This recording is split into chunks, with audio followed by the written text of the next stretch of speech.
அனைவருக்கும் வணக்கம். இது நம்ம YouTube channel trading view Tamil. இதில் டெய்லி மார்க்கெட் எப்படிலாம் ட்ரேட் ஆகுது, முக்கியமாக நிஃப்டி 50 டெய்லி பேசிஸில் எப்படிலாம் ட்ரேட் ஆகுது, இதெல்லாம் மேஜர் சப்போர்ட் அண்ட் ரெசிஸ்டன்ஸாக மார்க்கெட்டுக்கு இருக்குன்றதை டெய்லி போஸ்ட் மார்க்கெட் ரிப்போர்ட்டாக வீடியோவாக போட்டுக்கிட்டு இருக்கோம். ஓகேங்களா?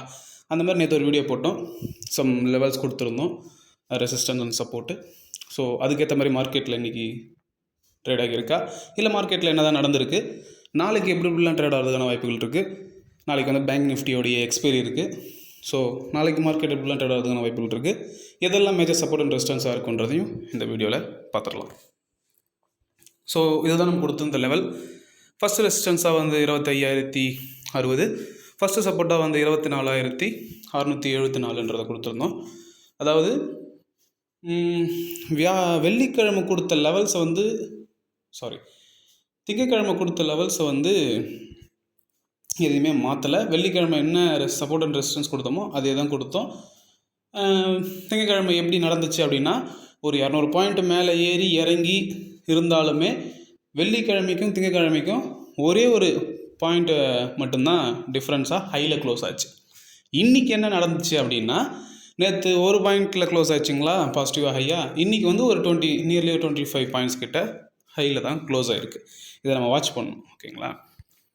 ஏன் சொல்கிறேன்னா, மார்க்கெட் வந்து அப்ஸ் அண்ட் டவுன்ஸ் போகுது, சரியான வால்டாலிட்டின்னு சொல்லுவாங்க, ப்ளஸ் கன்சால்டேஷன் இதுவும் நடக்குது. ஏன்னா 2 நாளாக வந்து மார்க்கெட் சைடில் போகிற மாதிரியே தான் தெரியும். ஆனால் மார்க்கெட் நிறைய டைம் பார்க்கும்போது ஃபால் பண்ணுற மாதிரி தான் காட்டுவாங்க, கீழே விழுற மாதிரியே காட்டிக்கிட்டு இருக்காங்க. எப்போ விழுன்னு தெரியாது, காட்டிகிட்டு இருக்காங்க.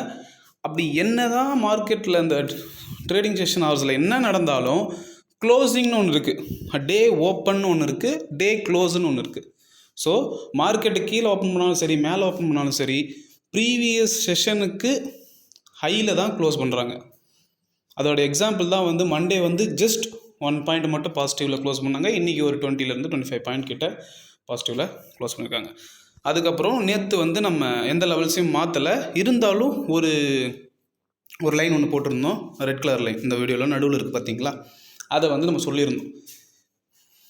இந்த லைன் வந்து ஒரு சப்போர்ட் அண்ட் ரெசிஸ்டன்ஸ் ஆக்ட் ஆகிறதுக்கான பாசிபிலிட்டிஸ் இருக்குன்ற மாதிரி சொல்லியிருந்தோம். இன்றைக்கி வந்து பார்த்தீங்கன்னா எக்ஸாக்டாக அதான் நடந்துச்சு. என்ன நடந்துச்சு அப்படின்னா,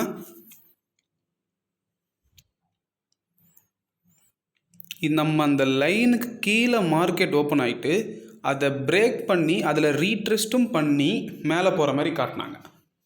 ஓகேங்களா? அதுக்கப்புறம் ஒரு கன்சால்டேட் கொடுத்து மறுபடியும் இறங்குற மாதிரி காட்டி நம்மளோட லைன் வரைக்கும் தான் இறக்கியிருக்காங்க.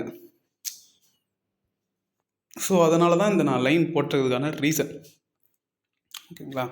ஸோ எல்லா நாளும் நமக்கு எக்ஸ்பெக்ட் பண்ணுற மாதிரி நடக்கணும்னு எந்த ஒரு அவசியமும் கிடையாது. ஓகேங்களா? ஸோ இன்றைக்கி மார்க்கெட் வந்து ரொம்பவே டஃப்பாக தான் இருந்திருக்கும். இன்றைக்கி மட்டும் இல்லை, நேற்றும் இன்றைக்கும். நீங்கள் மேலே போகும்னு நினச்சி எடுத்துருந்தீங்கன்னா அங்கேருந்து மார்க்கெட்டை கீழே இறக்குறாங்க. சரி, கீழே இறக்கிட்டாங்க, நம்மளுடைய சப்போர்ட்டுக்கு தான் வரும் அப்படின்னு நினச்சிட்டு நீங்கள் புட் ஆப்ஷனை பை பண்ணிங்கன்னா மறுபடியும் நீங்கள் எந்த இடத்துல பை பண்ணிங்களோ அங்கேருந்து மார்க்கெட்டை மேலே ஏற்றுறாங்க. ஓகேங்களா? ஆப்ஷன் பையர்ஸ்க்கு வந்து ரொம்பவே டஃப்பாக தான் இருக்கும். எல்லா நாளுமே வந்து ஈஸியாக போயிடுச்சுன்னு வச்சுக்கோங்களேன், எல்லாருமே ப்ராஃபிட் பண்ணிகிட்டு இருப்பாங்க, எல்லாருக்கிட்டையும் காசு வந்துக்கிட்டே இருக்கும். அப்படி பண்ணவும் மாட்டாங்க, நேச்சர் அதுக்கு வந்து வழியும் விடாது. ஸோ அதனால் வெயிட் பண்ணி தான் ஆகணும். ஸோ நாளைக்கு இதெல்லாம் மேஜர் சப்போர்ட் அண்ட் ரெசிஸ்டன்ஸாக இருக்குன்னா, ஃபஸ்ட்டு ரெசிஸ்டன்ஸாக இன்றைக்கி வந்த டே ஹை 24,971, 25,000 கிராஸ் பண்ணல. 25,000 வந்து ஒரு ஸ்ட்ராங் ரெசிஸ்டன்ஸாக இருக்குது. அடுத்தது வந்து ரெசிஸ்டன்ஸ் 2 வந்து 25,061, ரெசிஸ்டன்ஸ் 3 வந்து 25,170. சப்போஸ் மார்க்கெட் ரெசிஸ்டன்ஸ் 3 உடச்சிச்சின்னா 25,300 வரைக்கும் போகிறதுக்கான பாசிபிலிட்டிஸ் நிறையவே இருக்குது. சப்போர்ட் மார்க்கெட்டுக்கு கீழே வருது அப்படின்னா, சப்போர்ட் ஒன்றா வந்து 24,770, அதுக்கும் கீழே மார்க்கெட் வருதுன்னா 24,650, அதுக்கும் கீழே மார்க்கெட் வருது அப்படின்னா 24,460, அது வரைக்கும் வரதுக்கான பாசிபிலிட்டிஸ் இருக்குது. ஆனால் ஒரு ஸ்ட்ராங் சப்போர்ட்டாக வந்து எவ்ரி 100 பாயிண்ட்டுக்கு ஓஏ டேட்டாவில் சப்போர்ட் பில்ட் ஆகிட்டுருக்கு. மார்க்கெட் கீழே விழுறதுக்கான பாசிபிலிட்டிஸ் இல்லை இது வரைக்கும். என்ன தான் வந்து ட்ரேடிங் செஷன் அப்போ வந்து அவங்க பெரிய கேண்டில்ஸ் கொடுத்தாலும் சரி, ஒரு பயத்தை காட்டுவாங்க, பயத்தை காட்டுவாங்க பரமான்னு சொல்லுவாங்கள்ல, அந்த மாதிரி என்ன தான் பண்ணாலும் மார்க்கெட் கீழே விழுறதுக்கு இப்போ வரைக்கும் நான் அந்த வீடியோ ரெக்கார்ட் பண்ணிக்கிட்டு இருக்க டைம் வரைக்கும் எந்த ஒரு ப்ராபபிலிட்டியும் இல்லை. அது மட்டும் இல்லாமல் இன்றைக்கி ட்ரேடிங் செஷன் முடிஞ்சிட்ட பிறகு செபியிலேருந்து ஒரு இன்டர்வியூ கொடுத்துருக்காங்க. அதோடைய சேர்பர்சன் என்ன சொல்லியிருக்காங்க அப்படின்னா, நிறைய ரீட்டைல் ட்ரேடர்ஸ்னால் ஆப்ஷன் பையிங் பண்ணுறவங்க, ஓகேங்களா, அவங்க வந்து நிறைய லாஸ் பண்ணுறாங்க. ஏன் லாஸ் பண்ணுறாங்கன்னு சொல்லிட்டு ஒரு சர்வே எடுக்க சொன்னாங்க. அந்த சர்வேயில் என்ன சொல்லுச்சு அப்படின்னா, மண்டே மிட்கேப்போடைய எக்ஸ்பைரி, டியூஸ்டே ஃபின் நிஃப்டியோடைய எக்ஸ்பைரி, வெட்னஸ்டே பேங்க் நிஃப்டியோடைய எக்ஸ்பைரி, தேர்ஸ்டே நிஃப்டியோடைய எக்ஸ்பைரி, ஃப்ரைடே பிஎஸ்சியில் இருக்கக்கூடிய சென்செக்ஸோடைய எக்ஸ்பைரி. ஸோ வாரத்தில் 5 நாளுமே எக்ஸ்பைரி. இன்றைக்கி நிஃப்டியாச்சும் பரவாயில்ல, இன்றைக்கி ஃபின் நிஃப்டிலாம் வந்து ஒரு 200 பாயிண்ட் ஏறுது, திடீர்னு ஒரு 100 பாயிண்ட் இறங்கி மறுபடியும் ஒரு 100 பாயிண்ட் இறங்குது, மறுபடியும் 200 பாயிண்ட் ஏறுது. எதுவுமே பண்ண முடியாது, நீங்கள் என்ன பண்ணாலுமே லாஸு தான் அப்படின்ற மாதிரி தான் ஆப்ஷன் பையர்ஸ்க்கு இருந்துச்சு. ஸோ இதை வந்து நிறைய பேர் வந்து மணியை லூஸ் பண்ணிகிட்ருக்காங்க அப்படின்னு சொல்லிட்டு ஒரு சர்வே எடுத்து என்ன பண்ணலாம் இதுக்கு அப்படின்னு யோசிக்கும் போது இன்றைக்கி அவங்க சொல்லியிருந்தாங்க என்னென்னா, இந்த எக்ஸ்பீரியன்ஸ்லாம் வந்து கொஞ்சம் குறைச்சிக்கலாம்னா வீக்லி எக்ஸ்பைரியில் நிஃப்டி மட்டும்தான் இருக்கும், இல்லை பேங்க் நிஃப்டி மட்டும்தான் இருக்கும், இல்லை மிட் கேப் மட்டும்தான் இருக்கும், இல்லை வாரத்தில் 2 நாள் எக்ஸ்பைரி, என்எஸ்சியில் ஒரு எக்ஸ்பைரி, பிஎஸ்சியில் ஒரு எக்ஸ்பைரி என்ற மாதிரி பிளான் பண்ணிகிட்ருக்காங்க. அது ஒரு 1 வீக்கில் வந்துடும். அது வந்தால் ஆப்ஷன் பையர்ஸ்க்கெலாம் வந்து ஒரு நல்ல ஒரு மூவாக இருக்கும், ஓகேங்களா. ஸோ இதெல்லாம் என்னென்ன நடக்குது, எதனால் கீழே வருது, யார் என்ன பண்ணுறாங்க. ஈரோப்போட இன்றைக்கி டேட்டா வந்திருக்கு, அதுவும் நல்லாவே தான் வந்திருக்கு. ஸோ நாளைக்கு ஜப்பானுடைய டேட்டா இருக்குது, அவங்களுடைய ஏர்னிங்ஸ் ரிப்போர்ட் இருக்குது. ஸோ இது எல்லாத்தையுமே வேர்ல்டு வைஸாக மார்க்கெட் எப்படி ட்ரேட் ஆகிட்டு இருக்குது எல்லாத்தையுமே தெரிஞ்சுக்கணும். வெறும் சார்ட்டை மட்டும் பார்த்துட்டும் போகக்கூடாது. சப்போர்ட் அண்ட் ரெசிஸ்டன்ஸ் லைனை மட்டும் வரைஞ்சிட்டு போய் உட்காந்தா நம்ம லைன் போட்டுட்டோம், அதுக்கு மேலே கிராஃப் போய்டும் வந்துடும்ன்ற எக்ஸ்பெக்டேஷன்லாம் வச்சுக்காதீங்க. எல்லாமே பார்க்கணும்.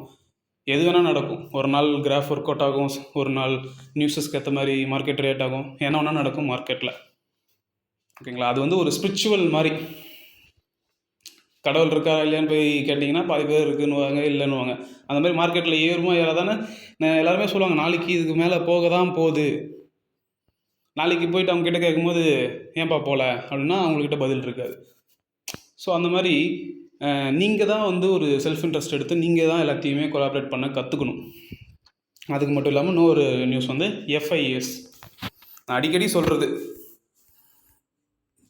Foreigner institutional investor, domestic institutional investor, இவங்கெல்லாம் என்னென்ன பொசிஷன்ஸ் வச்சுருக்காங்க. லாஸ்ட் வீக் வரைக்கும் எஃப்ஐஎஸ்ன்றவங்க வந்து 63% 62% இருந்தாங்க. இப்போ 65%, 3% லாங்கில் பொசிஷனை ஹோல்ட் பண்ணியிருக்காங்க. லாங்னா என்ன, ஷார்ட்னா என்னென்னா, லாங்னா மார்க்கெட் வந்து மேலே போக போகுது அப்படின்னு அவங்க எக்ஸ்பெக்ட் பண்ணுறாங்க, ஷார்ட்னா மார்க்கெட் கீழே வரும் அப்படின்றத எக்ஸ்பெக்ட் பண்ணுறாங்க. ஸோ இதில் ஏன் நான் எஃப்ஐஎஸை மட்டும் சொல்கிறேன் அப்படின்னா, அவங்க தான் வந்து ஃபாரினர் இன்ஸ்டிடியூஷனல் இன்வெஸ்டர், அதிகமான காசு வச்சுருக்கவங்க, ஓகேங்களா. ஸோ அவங்களுடைய இம்பார்ட்டன்ஸ் வந்து ட்ரேடிங்கில் கண்டிப்பாக இருக்கும். ஸோ இப்போ நம்ம ஒரு இடத்துக்கு போகிறோம் அப்படின்னா 2 வழி இருக்குது. நம்மளாக அடிபட்டு மிதிப்பட்டு பள்ளத்தில் விழுந்து ஆக்சிடெண்ட் ஆகி ஹாஸ்பிட்டல் போய் ரெடி பண்ணி மறுபடியும் அந்த ரூட்டில் போய் சேர்றது.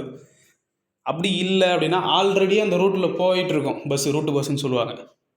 அந்த பஸ்ஸு எதுன்னு கண்டுபிடிச்சிட்டு அதுக்கு பின்னாடியே கேர்ஃபுல்லாக அப்படியே சேஃபாக போய் அந்த இடத்த சேர்ந்துடுறது, ஓகேங்களா. இந்த மாதிரி நிறைய வழிகள் இருக்குது. ஸோ அதெல்லாம் தான் நம்ம கற்றுக்கணும். ஸோ இந்த மாதிரி பேச போனால் என்னென்னதோ பேசிகிட்டே போகலாம். ஸோ ரொம்பவே மோசமாக இருக்குது மார்க்கெட், ஆனால் அப் ட்ரெண்டில் தான் இருக்குது. ஸோ அதை மட்டும் மைண்டில் வச்சுக்கோங்க. மார்க்கெட் என்ன தான் கீழே விழுந்தாலும் மார்க்கெட் எழுந்து நின்றுது. சடனாக ஒரு 100 பாயிண்ட் இறங்கினாலும் அகைன் அது வந்து 0 பண்ணுற மாதிரி மேலே ஏறி நின்றுது மார்க்கெட். ஸோ மார்க்கெட் வந்து நல்லா புல்லிஷாக தான் இருக்குது, எந்த ஒரு பேட் நியூஸஸும் இல்லை குளோபலாக கூட. ஸோ மார்க்கெட் நல்லாவே இருக்குது. வெயிட் பண்ணுங்கள், பொறுமையாக ட்ரேட் பண்ணுங்கள், எந்த ஒரு அவசரமும் தேவையில்லை. இந்த வாரம் இல்லைனா அடுத்த வாரம் அப்படின்ற மைண்ட் செட்டை கொண்டு வாங்க. டெய்லி நான் ட்ரேட் எடுக்கணும், டெய்லி எனக்கு ப்ராஃபிட் வரணும், டெய்லி என்னுடைய போர்ட்ஃபோலியோ வந்து நான் க்ரீனில் இருக்கணும்னு எக்ஸ்பெக்ட் பண்ணாதீங்க. அந்த மாதிரியான மைண்ட் செட்டை வச்சுருந்தீங்கன்னா தயவுசெய்து ட்ரேடிங்க்கு வராதிங்க. வெளியே இருந்துட்டு வேறு எதனா ஒரு ஒர்க்கோ என்னன்றதை பார்த்து உங்களுக்கான பிளான் பண்ணிக்கோங்க. அதுக்கு முன்னாடி நீங்கள் உங்களோட ரியல் மணி வச்சு ட்ரேட் பண்ணுறதுக்கு முன்னாடி ஒரு 3 months மினிமம் 3 months வந்து நீங்கள் பேப்பர் ட்ரேடிங் பண்ணணும். பேப்பர் ட்ரேடிங் பண்ணும்போது தான் மார்க்கெட்டில் என்னென்னலாம் நடக்குது, அதுக்கு நம்ம எப்படி ரியாக்ட் பண்ணணும், அப்படி எல்லாமே உங்களால் கற்றுக்க முடியும். நீங்கள் ப்ராப்பராக ஒரு 3 months பேப்பர் ட்ரேடிங் பண்ணிவிட்டு அதுக்கு அடுத்த 1 month வந்து கன்சிஸ்டண்ட்டாக உங்களால் ப்ராஃபிட் பண்ண முடியும்னு நீங்கள் நினச்சிங்கன்னா உங்களுடைய ஃபினான்ஷியல் அட்வைசரை கன்சல்ட் பண்ணிவிட்டு உங்களோட ரியல் மணியை வச்சு எப்படி இன்வெஸ்ட்மெண்ட் பண்ணலான்றதை டிசைட் பண்ணுங்கள். ஸோ இப்போ நான் சொல்லிக்கிட்டு இருக்கிறது எல்லாமே வந்து நான் என்ன அண்டர்ஸ்டாண்ட் பண்ணேன், நான் என்னென்ன பார்த்தேன், என்னுடைய பாயிண்ட் ஆஃப் வியூ தான் நான் உங்கள்கிட்ட சொல்லிகிட்டு இருக்கேன் வீடியோவில். ஸோ நீங்களும் பர்சனலாக ஒரு இன்ட்ரெஸ்ட் எடுத்து உங்களுக்கான டேட்டாவை நீங்கள் கலெக்ட் பண்ண ஆரம்பிங்க. ஸோ அப்போ உங்களுக்கு என்னை விட பெட்டரான ஐடியாஸும் ப்ராஃபிட் பண்ணுறதுக்கான பாசிபிலிட்டிஸ் நிறையவே இருக்குது. ஸோ இதில் தான் லெவல்ஸ், இதை ஒரு ஸ்க்ரீன்ஷாட்டோ இல்லை ஒரு மார்க் பண்ணி வச்சுக்கோங்க. நாளைக்கு உங்களோட ட்ரேடிங் செஷனில் இது உங்களுக்கு ஏதாவது ஒரு வகையில் ஹெல்ப்ஃபுல்லாக இருந்தால் ரொம்பவே நல்லாயிருக்கும். ஸோ எப்பயுமே சொல்கிறது தான், மார்க்கெட் ஏறும்போது பொறுமையாக ஏறும், இறங்கும் போது சடன் ஃபாலாக இருக்கும். ஸோ மார்க்கெட் கூட ட்ராவல் பண்ண கற்றுக்கணும். மார்க்கெட்டு எப்படி போகுதோ அது கூடயே போயிடணும் குழந்த மாதிரி. அதுக்கு ஆப்போசிட்டாக நின்று எதுவுமே பண்ணக்கூடாது, அந்த தாட்டே இருக்கக்கூடாது. மார்க்கெட் கூடவே ட்ராவல் பண்ண கற்றுக்கோங்க. பொறுமையாக இருங்க. பொறுமை ரொம்ப ரொம்ப ரொம்ப முக்கியம். எது இருக்குதோ இல்லையோ பொறுமை மார்க்கெட்டில் ரொம்ப தேவை. ஏன்னா மார்க்கெட் ரொம்ப பொறுமையாக இருக்கும். ஏன்னா நேற்று 25,000க்கு வந்து 0.25 தான் கம்மி. இன்றைக்கி நியர்லி வந்து ஒரு 30 பாயிண்ட்ஸ் தான், 29 பாயிண்ட்ஸ் தான் கம்மி. அந்த அளவுக்கு அது பொறுமையாக மேலே போயிட்டு டச் பண்ணிட்டு வந்துட்டுருக்கு. ஸோ எல்லாத்தையுமே நோட் பண்ணணும். நேற்று என்ன நடந்துச்சு, முன்னே என்ன நடந்துச்சு, ஏன் அது கீழே வந்துச்சு, எல்லாத்தையுமே நோட் பண்ணி உங்களுக்குள்ளே அதை வச்சுக்கணும். உங்களுடைய இதெல்லாம் நீங்கள் நோட் பண்ணும்போது தான் ட்ரேடிங் செஷனில் நீங்கள் அதை உட்காரும் போது உங்களுக்கு இதெல்லாம் வந்து ஒரு பாயிண்டில் வந்து உங்களை இன்டிமேட் பண்ணிக்கிட்டே இருக்கும். இதெல்லாம் நடந்துச்சு கேர்ஃபுல்லாக, இதெல்லாம் நடந்துச்சு கேர்ஃபுல்லாருன்னு சொல்லிட்டு உங்களுக்கு அது சொல்லும். ஸோ எல்லாத்தையுமே வச்சுக்கணும்.